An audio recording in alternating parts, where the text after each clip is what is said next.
Preeya, chicken tagine with chickpeas, lots of spices, lots of aromatic ingredients. This is going to be great, isn't it? It does sound pretty good. Now, I've got some spices here, and I'm going to show you all the spices here. I'll pass it over to you, the turmeric. I've got some paprika here. I've got some cumin here, some clove in here, some turmeric, which gives it a lovely yellow flavour, some white pepper and saffron. And I just mix it around like this to get this lovely spice paste. This is my Moroccan spice mix. I'm going to hand this to you, and while you're holding that and mixing it around, and you just present it like that. Exactly. I'm going to put the chicken there. What I want you to do is just sprinkle some of that on. Just sprinkle it over the chicken. And whilst you're doing that, I've got this lemon here, and I'm going to cut a few slices. I'm going to do something that you might not have seen before, although I'm thinking you've probably seen just about everything in your life, but, you know, you might not have seen this. I'm going to put the lemon into the pan here like this. I haven't seen this, okay. Exactly. And what I'll do is I'll caramelize this lemon. Oh, nice. All right, so what I want you to do is mix them around. I'll put some salt on there. And if you put a little bit of pepper on there as well. Okay. We always put salt on our meat. Yes, I know. Now, we spice everything up nicely. So salt loves meat, meat loves salt. I know. You can just start saying that whenever you want, if you want to. You've promised me a T-shirt. I'm waiting for it, mate. A T-shirt. Waiting for it. We send them all over the world. Now, what I'm looking for here, Preeya, is I'm looking for the lemon to caramelise. Yeah. Normally we caramelise onion, but when you caramelise the lemon, you get a really sweet flavour out of it, which is what I'm looking for. Turn that over like that. That little bit of caramelised lemon will make this the most delicious tagine in the entire world. And some garlic. These are whole cloves of garlic, but I just chop them up a little bit. Yep. And onion, we want plenty of onion here. Nice big chunks of onion as well. Chunky onion, okay. Chunky onion. Yeah. It's like a new band. Exactly. Chunky custard to chunky onion. That could be our band. I love that. I could be chunky custard and you're chunky onion. I like that a lot. Now, you're not chunky at all. I'm the chunky one. But Okay, maybe, no one's chunky. It's all, we're all okay. Well, maybe I'm chunky enough for the both of us, which makes me even more lovable. What do you think? Now, in goes the onion, garlic and ginger. Are you feeling okay? I am. I'm sure you would. In that goes.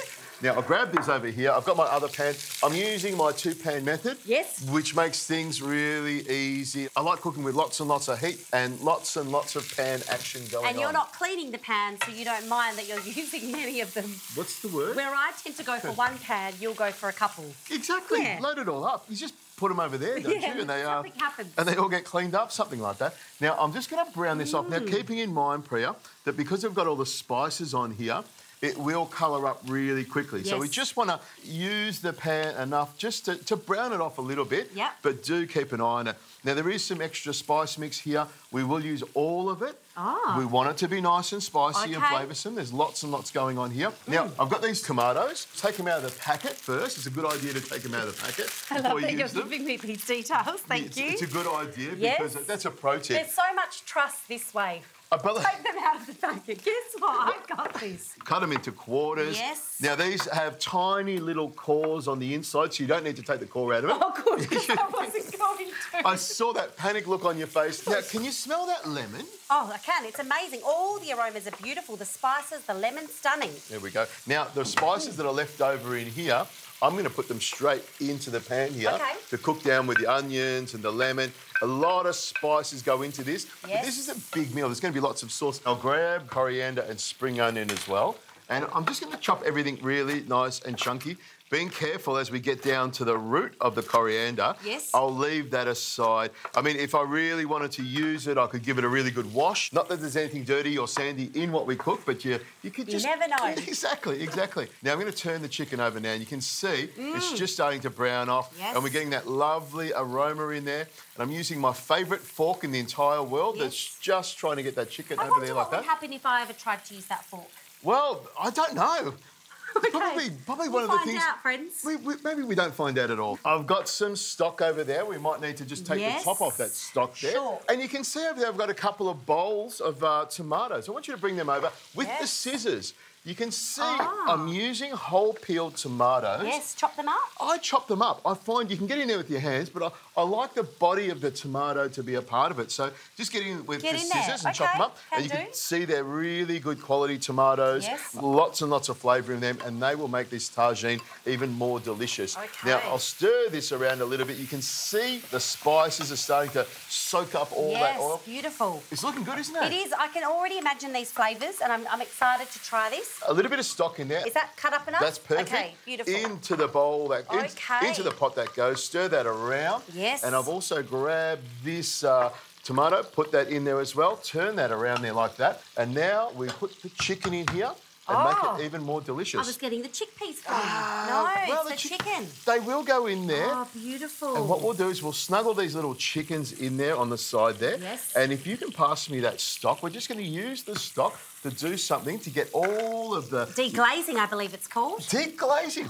You have been paying attention to Escoffier's manual there. Here we go. Pour that in there like that. That one's definitely lost on me, my friend. Stir it around. Well, Escoffier was one of the greatest chefs in the world who put together on paper and in some books all of the culinary techniques and terms that we study today. So very, very well put together. This is going to simmer away for about an hour and a half. You can see it's going to come up to the boil. I'm going to let it cook really, really slowly on the stove. So I'll select the lowest setting. You know what I nearly forgot is those chickpeas. I thought so. Chickpeas on top. That's the extra veg. It is. There you go. So you think I've got enough veg in here now? I do. I reckon that's lovely. Well, Preeya's happy, I'm happy, and I'm sure you would be happy at home as well. I agree.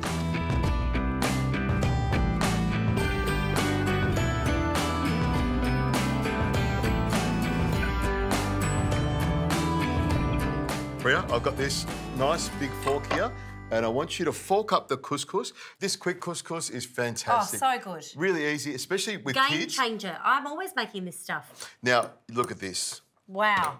This does look glorious. This is a tagine you could almost die for. It is that delicious. Lots of sauce in there. And I've left the chicken till it's just cooked, so it's nice and tender, but not falling apart. If you keep on going, you know, the meat can just about fall apart, and you can make a tagine with just about anything. Wow. Look at that. Maryland, I think, is one of the best cuts because it holds up to everything. And you can see these tomatoes have held up as well. Yep. We've got chickpeas in there as well. All the bits and pieces. Love it. The vegetables. Yeah, I know. They're coming out slowly. Exactly. Yeah. One at a time. You could put zucchini, you could put other veggies through here if you wanted to. The couscous is nice and fluffy. You fluffed this up really well. Thank you. Beautiful. Onto the plate it goes. You need some couscous just to soak up all of that lovely juices. And then I've got a little bit of this, which is preserved lemon.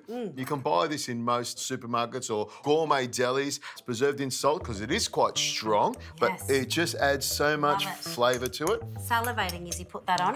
Oh, I can see. Yeah. Look at that, I can see. Here we go. Just foaming at the sides of the mouth there. There we go. Dear, that's attractive, isn't it? A little bit of chicken, a little bit of the sauce. Okay, so those are my flavours. That's me in a pot. I love it. I would probably put more veggies through it, but honestly, the flavours in that are to die for. And you could see yourself cooking this for a dinner party because you can have it all ready to go, pop it on the heat, just bring it back to the boil, do some couscous, and you've got a cracking dinner party dish. I love it. I'm taking that home.